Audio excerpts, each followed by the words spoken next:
खटाव तालुक्यामध्ये 2012 साली पडलेल्या दुष्काळामध्ये झालेल्या भ्रष्टाचाराची चौकशी करावी या मागणीसाठी मानवाधिकार आयोगाचे सदाशिव निकम यांनी आत्मदहन करण्याचा प्रयत्न केला।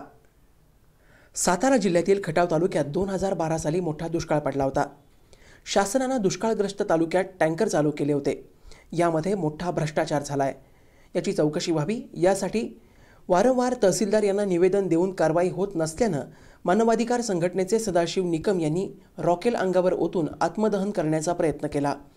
वेळीच पोलिसांनी त्यांना पकडल्याने मोठा अनर्थ टळला आहे। तालुक्यात झालेल्या टँकर भ्रष्टाचार प्रकरणी मानवाधिकार संघटनेचे सदाशिव निकम यांनी आत्मदहन करण्याचा प्रयत्न केला, तर अचानक घडलेल्या या प्रकारामुळे तहसीलदार कार्यालयात पळापळ झाली। प्रांत साहेबांचा तपास नायब तहसीलदार करत असल्याचा आरोपही त्यांनी यावेळी केला। तसेच प्रांतांनी तहसीलदारांना चौकशी अधिकारी म्हणून नेमता येतं का?